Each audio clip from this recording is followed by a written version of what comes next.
Birth and Death. When people come to me with questions, most are eager to ask this one: is there a next world after death? This sort of question is not any one person's issue. It's an issue for all of us who are carrying a burden. When people ask a question like that, I ask them in return, was there a yesterday? Was there a morning today? Is there a present at this moment? They admit that there was and is. Then, will there be a tomorrow, a day after tomorrow, a this month, a next month, a this year, a next year, and years after that? Things from the past that we remember can be used to make guesses about the future. Even for things that have yet to happen, we can make comparisons with things that have already occurred. The future has to follow the way things have been in the past. For example, yesterday has already occurred, today is occurring. These things follow one after the other. We know this, we remember, we haven't forgotten. This afternoon, this evening, tonight, tomorrow morning. We've already seen that time moves in this sequence. This is definitely the way things have happened, so we accept that this is the way they will continue to be. Doubts about this world and the next, or about other things concerning us, are forms of self-delusion, which is why these things become big issues, causing endless fuss about rebirth all over the world. Is there a next world? When people die, are they reborn? These questions go together, for who is it that takes birth and dies? We ourselves are always dying and being reborn. What comes to this world and then goes to the next world is us. Who else would it be? If it weren't for us wanderers in a round of rebirth, no one would be burdened with these questions. This is the harm of delusion. We've been through birth so many times before, but we fail to remember. It shows in our lives, but we can't catch hold of its causes, of why it has come about. We can't remember what happened. Our daily affairs spin us around in circles, getting us so tangled up that we don't know which way to go. This is why self-delusion causes endless complications. Being deluded about other things is not so bad, but being deluded about ourselves blocks all the exits. We can't find any way out. The results come right back at us and bring us suffering, because these sorts of doubts are questions which bind us, not questions which set us free. We can have no hope of resolving these doubts unless we seek the answers by practicing meditation. This is why the Lord Buddha taught us to solve our own problems, but it's essential to do this in the right way. If we do it by guessing or speculating about what's right, we won't succeed. The only way to succeed is to steadily develop goodness as a support for our meditation practice, so that we can begin to unravel our own affairs, which lie in the sphere of meditation. This is what will lead us to a clear understanding that cuts through our doubts, bringing us satisfactory results. We will be able to stop wondering about whether there is death and rebirth, or death and annihilation. What are our own affairs? The affairs of the heart. The heart is what acts, creating causes and results for itself all the time: pleasure, pain, complications, and turmoil. For the most part, it ties itself down more than it helps itself. When we don't force it to go in good ways, the heart reaps trouble as a result. Suffering comes from being agitated and anxious, thinking restlessly from various angles for no worthwhile reason. The results we receive are an important factor in making us pained and unsettled. This is a very difficult matter for those who are deluded about the world and about themselves, who are agitated without being interested in confirming the truth about themselves using the principles of the Dhamma, principles that guarantee the truth. For example, once we die, we must be reborn. As long as the seeds of rebirth are in the heart, we have to continue being reborn repeatedly. It can't be otherwise. We cannot be annihilated at death. The Buddha teaches us to keep a watch on the instigator.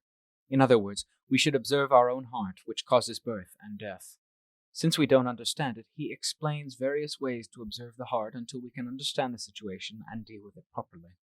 In particular, he teaches us to meditate, so that the heart, which has no solid footing, will gain enough of a footing to stand on its feet. In that way, it will gain quiet and calm, free from the distraction and unsteadiness that destroys our peace of mind. For example, he teaches us to repeat Buddho, Dhammo, Sangho, or bones, hair of the head, hair of the body, or whatever phrase suits our temperament, being mindful to keep watch over our meditation theme so as not to become forgetful and send the mind elsewhere.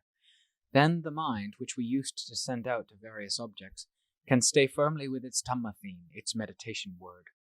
Our awareness, which used to be scattered among various preoccupations, will now gather into that point, the heart, which is the gathering place of awareness. All the currents of our awareness will converge at the Dhamma theme we are repeating with interest. This is because the meditation word becomes more and more an object of clear and conspicuous awareness. Thus, at the beginning stages of meditation, the meditation word is very important.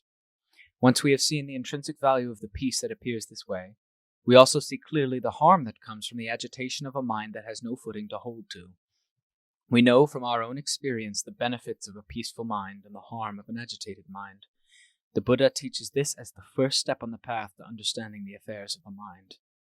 We then try to make the mind progressively more settled and calm by repeating the meditation word, as already mentioned. We keep at it, again and again, until we become adept, until the mind can become still the way we want it. The sense of well-being that arises from a calm mind becomes even more prominent and clear, all the time. As soon as the mind becomes still, giving rise to clear and prominent awareness, it at the same time gathers the defilements into a single spot so that we can see them more clearly and more easily observe their behavior, so that we can more easily remove them with the levels of wisdom suited to dealing with crude, intermediate, and subtle defilements step by step. Now, concerning defilements, the things that force the mind to be agitated in countless inconceivable ways, we can't catch sight of what defilement is, what the mind is, or what the Dhamma is, until we at first have a firm basis of mental stillness. When the mind gathers in and is still, the defilements gather in and are still as well. When the mind draws into itself, becoming a point on which we can focus, the defilements also enter a restricted range in that same point. They gather in the mind and rarely ever run loose to stir up trouble as they used to before the mind became still. Once the mind is still so that it can stand on its feet, we are then taught to use our wisdom to investigate, contemplating the various parts of the body in which the defilements hide out. What is the mind interested in? When it isn't quiet, with what does it like to involve itself? While the mind is quiet, it doesn't stir up trouble for itself. But a common habit with us human beings is that once we have gained peace and relaxation, we get lazy. We simply want to lie down and rest. We don't want to probe into the body or the mind with our mindfulness and wisdom for the sake of seeing the truth and removing the various defilements from the heart. We don't like to reflect on the fact that those who have removed the various kinds of defilement that hide out in the body and the mind have done so by using mindfulness and wisdom. As for mental stillness or samadhi, that's simply a gathering together of the defilements into a restricted range. It doesn't affect a removal of the defilements. Please remember this and take it to heart. When the mind isn't still, it tends to get entangled with sights, sounds, smells, tastes, and tactile sensations, and to take them as issues for stirring itself up. We can know with our mindfulness and wisdom which of the various sights, sounds, etc. the mind tends to favor most strongly. While we are investigating, we can know with mindfulness and wisdom which objects the mind likes to get involved with. We can observe the affairs of the mind because of its stillness. As soon as it begins to head out toward its various preoccupations, we know. This is why we are taught to investigate things with our wisdom so as to know what the mind tends to involve itself with. Try to observe so as to know, so as to see clearly with mindfulness and wisdom while you are investigating. Only when you are stilling the mind in samadhi is there no need for you to investigate, because samadhi and wisdom take turns working at different times, each in their own way. When you are investigating visual objects, with which visual object is your mind most involved? What is the reason? Look at the object. Dissect it. Analyze it into its parts so as to see it clearly for what it truly is. Once you have dissected the object, whatever it is, so as to see it with wisdom in line with its truth, you will see the absurdity and the deceptiveness of the mind that misconstrues things in all kinds of ways without any real reason, without any basis in fact. Once you have investigated carefully, you'll see that the object has none of the worth assigned to it by the mind. The mind's assumptions have simply fallen for the object. That's all.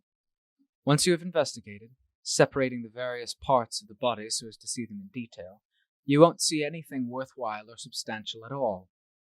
The heart of its own accord will see the harmfulness of its assumptions and attachments. The more it investigates, the more clearly it sees, not only the various sights, sounds, smells, tastes, and tactile sensations, but also the acts of the mind involved with those objects, until it fully knows and clearly sees with wisdom. because it has been constantly unraveling things both within and without. You fully know and clearly see the mind's actions, knowing that they come about for this reason and that, all of which are thoroughly absurd. Before, you didn't know why the mind was so involved, but now you know clearly that it is involved because of delusion and mistaken assumptions. When you investigate in line with the truth and see the true nature of external things, you know clearly within yourself that the mind has construed phenomena to be like this and like that, which is why it has continually developed more and more attachment and clinging, more and more of the defilements of love and hatred. The mind then realizes its own absurdity. When the heart realizes that it has been deluded, it withdraws inward, because if it were to continue to think of becoming attached to those things, it would get cut right through by wisdom. So, what would it gain from becoming attached? To investigate so as to know clearly that this is this and that is that, in line with the truth of every individual thing of every sort, this is the way to unravel the great mass of problems that, taken together, are the mass of suffering inside the heart. As wisdom constantly keeps unraveling things without let up until it understands clearly and distinctly, we don't have to tell the mind to let go. Once the mind knows, it is bound to let go of its own accord. The clinging mind is the mind that doesn't yet know, doesn't yet understand with wisdom. Once it does know, it fully lets go with no concern or regrets. All the concerns that used to disturb the mind vanish of their own accord, because the mind sees right through them. Once it sees everything clearly and distinctly, what is there left to grope for? The next step is to investigate the mind, the gathering point of subtle defilements, so as to see what it is looking for when it flows out. Where does it flow from? What pressures the mind into forming thoughts? When mindfulness and wisdom can keep up with thoughts, these thoughts vanish immediately without amounting to anything, without forming issues to entangle us as they did before. This is because mindfulness and wisdom are wise to them, and always ready to herd them in and wipe them out as they keep following the tracks of the origin of defilement to see exactly where it is. Where do its children and grandchildren, the defilements, come from? Animals have their parents. What are the parents of these defilements? Where are they? Why do they keep forming again and again, thinking again and again? Why do they give rise to assumptions and interpretations, increasing pain and suffering without end? Actually, thoughts are formed at the mind. They don't form anywhere else. So investigate, following them in step by step, without losing the trail that will lead you to the truth. This is genuine exploration, observing the affairs of all the defilements, using the power of genuine mindfulness and wisdom. Ultimately, you will know what the mind is lacking, what it is still connected with, what is interested, what it wants to know and to see. So we follow the connections on in, day by day, that defilements become more and more restricted. This is because the bridges that connect them to sights, sounds, smells, tastes, tactile sensations, and the various things of the world in general have been cut away from the mind by using continuous mindfulness and wisdom, to the point where we have no more doubts. It's as though the outside world doesn't exist. There remain only the preoccupations that form, blip, blip, blip, in the mind. This is where the rebellious monarch lies. The one who concocts and creates, the one who struggles and writhes restlessly, lies right here. Before, we didn't know in what ways the mind was writhing. All we knew were the unsatisfactory results that appeared, giving us nothing but pain and suffering, which no one in the world wants. Our heart was so burdened with suffering that it couldn't find a way out, because it had no inkling of how to remedy things. But now that we know, we see more and more clearly into the heart where delusion is the major player. Delusion can't find anything to latch onto outside, so it simply acts inside. Why doesn't it latch on? Because mindfulness and wisdom understand and have it surrounded. So how could it latch onto anything? We now see it more clearly and focus our investigation on it, scratch away at it, dig away at it with mindfulness and wisdom until we have it surrounded every time the heart makes a move. There are no longer any lapses in alertness, as there were in the first stages, when mindfulness and wisdom were still stumbling and crawling along. Our persistence at this level is no longer a matter of every activity. It becomes a matter of every mental moment in which the mind ripples. Mindfulness and wisdom have to know both when the rippling comes out and when it vanishes, so no issues can arise in the moment the mind is fashioning a thought, an assumption, or an interpretation. This is possible because our super-fast mindfulness and wisdom can keep up with everything. As soon as a rippling occurs, we know. When we know, it vanishes. No issues arise in between. They vanish the moment they appear. They can't branch out anywhere because the bridges to outside matters have been cut by mindfulness and wisdom. When mindfulness and wisdom are exploring earnestly, relentlessly, unflaggingly, they want to know and to destroy whatever is hazardous. What causes us to take birth? What leads us to wander in the round of rebirth? What are the causes and conditions that connect things? This is called scratching away with mindfulness and wisdom, digging away at the heart of delusion. There is no way we can escape knowing and severing the important cause that creates pain and suffering for all living beings, namely, the defilement of delusion that has infiltrated the heart in an insidious way. Such is the power of mindfulness, wisdom, conviction, and persistence at the advanced level, something we never imagined could be possible. The defilements begin to reveal themselves now because they have no place to hide. Since the bridges have been cut, they no longer have the sights, sounds, smells, tastes, and tactile sensations in which they used to hold up. Their only hideout is in the heart. The heart is delusion's hideout. When wisdom ransacks through the heart until everything is completely smashed so that nothing remains, ultimately the supreme defilement of delusion, the emperor of the round of rebirth, is completely obliterated from the heart. At this point, how can we help but know what it is that causes birth on this or that level? As for where we will or won't be reborn, that's not important. What's important is seeing clearly that this is what causes birth and death to occur. This is how we prove whether death is followed by rebirth or by annihilation. We have to prove it in the heart, by practicing in line with the principles of mental development, in the same way the Buddha and his noble disciples practiced and knew so that it was clear to their hearts. There is no other way to know. Don't go groping and guessing like scratching at fleas. You'll end up all mangy and dirty without gaining anything at all. When we reach this point, it's called eliminating birth, whose primary seeds lie within, completely from the heart. From this moment onward, there is nothing that can ever again connect and branch out. Mindfulness and wisdom on a level of Dhamma realization know this completely. Delusion is the culprit who asks, is there a next world? This is the one who reserves a place in the next world, the one who reserved our place in past worlds, the one who has been born and has died over and over and over again, unceasingly and relentlessly to the point where it can't remember the births, the deaths, the pleasures, the pains, the sufferings, large and small, in its various lives. This is the one. So please remember its face well, probe and slash at it until it's destroyed. Don't show it any mercy. You'll simply be feeding and fattening it for it to come back and destroy you. When we gather the defilements, they converge into the heart. They gather here and we destroy them right here. Once we have finished destroying them so that nothing is left, the questions about birth, death, and the pain and suffering that result from birth and death no longer exist. We can know this clearly for ourselves in a way that is immediately apparent. There is no more problem about whether or not there is a next world. Our past worlds we have already abandoned. As for the next world, the bridges have all collapsed. And as for the present, we're wise to it. There are no conventions, no matter how refined, left in the mind. This is truly a mind with no more problems.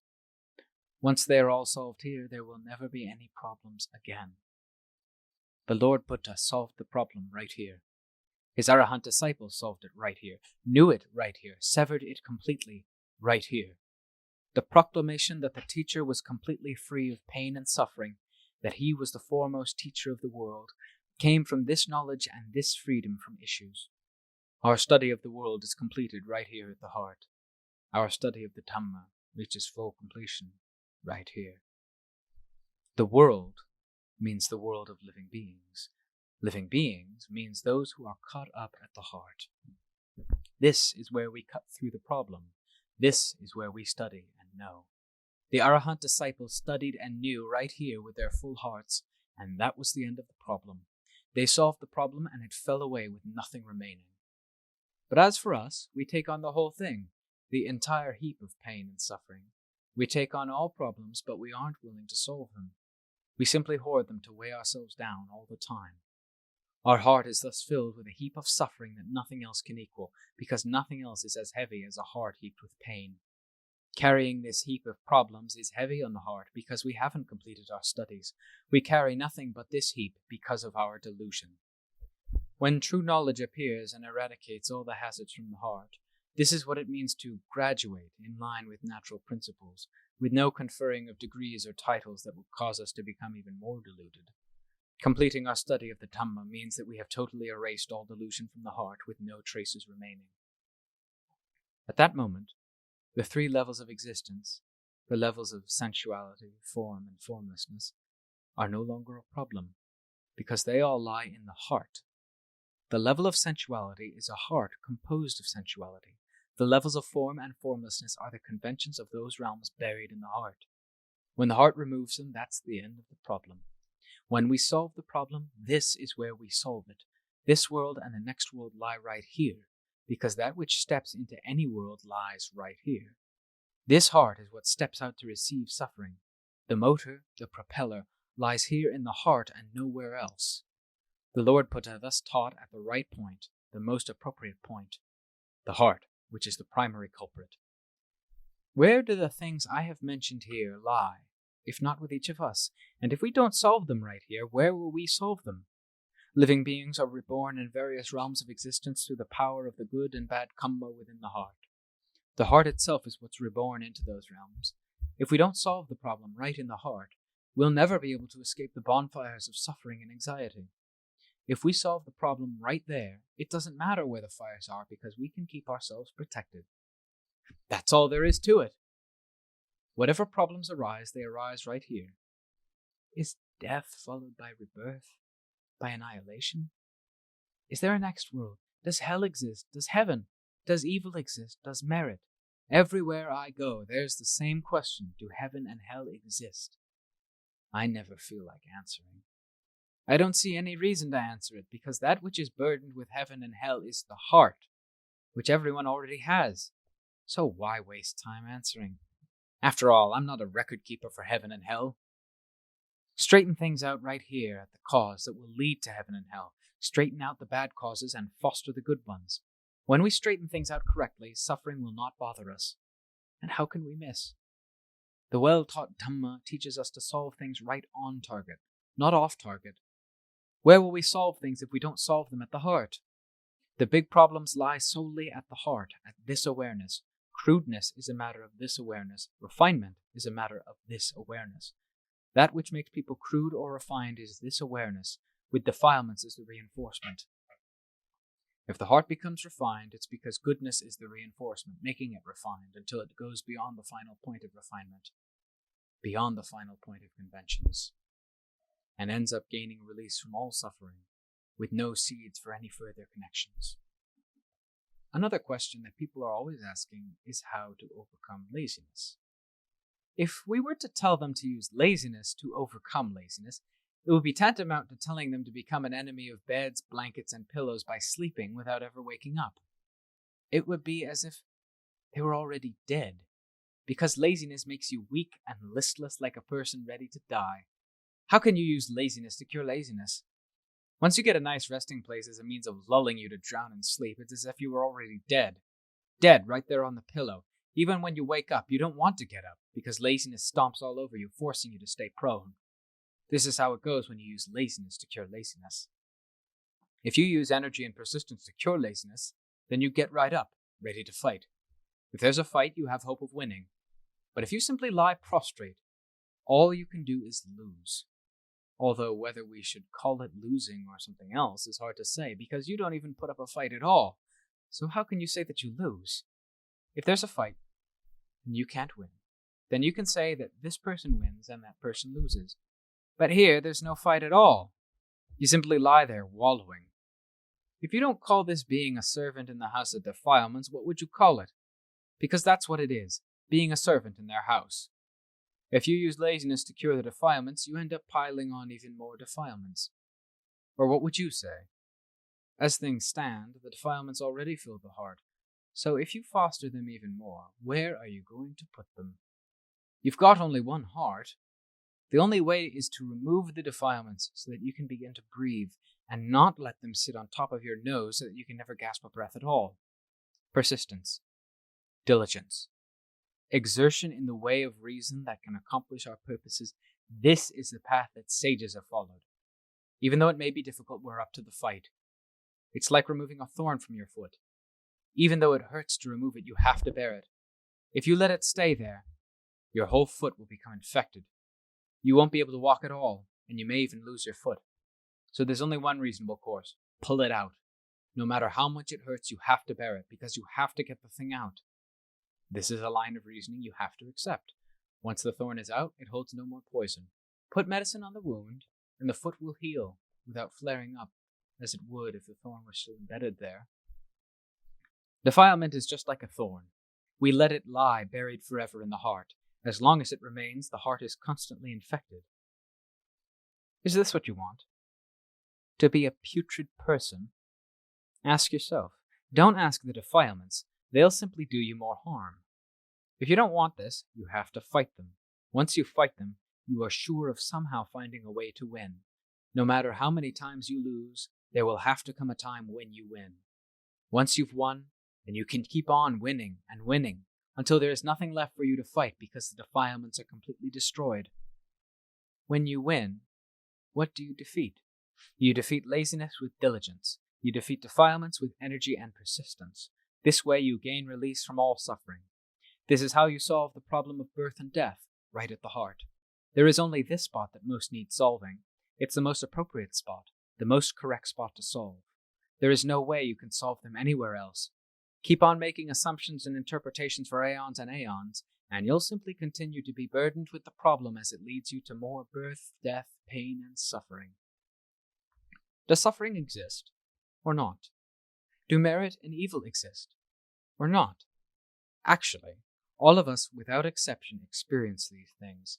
Evil is mental darkness and suffering. Merit is well-being and ease. These things exist in the body and mind of every person, so how can you deny them? Merit is a name for well-being. The Buddha calls it merit. Suffering he calls evil. We are touched by good and evil all the time. Whether we live in this world or the next, we can't help but meet with good and evil. Hell or not hell, if there's pain filling the body and the mind, who wants it? Who wants to meet with it? This is something we all know, so why ask about hell when it's already with us like this? Wherever pain is burning us, it's as hot as being branded with fire. No matter where you're branded, it is hot in the same way. You can call it hell or not hell as you like, but nobody wants it because pain is something we have all known for ourselves. And where are you going to look for heaven? When you meet with the well-being that comes from practicing the Dhamma, and especially with well-being in the heart, beginning with stillness and calm in ascending stages, to the point where the heart develops a firm and solid footing within so that it is sure of itself, and then further, to the point where you gain release. Then where are you going to ask about heaven and Nibbana? There's no need to ask. You know them directly with your heart. You are the owner, in charge of the heart that is clearly the instigator. So where else are you going to look for the names heaven and hell? What is there to grope for? You've got the real thing within you. That's all that matters. The Dhamma of the Lord Buddha doesn't delude people into groping for this or that. So take hold of the real thing, right here.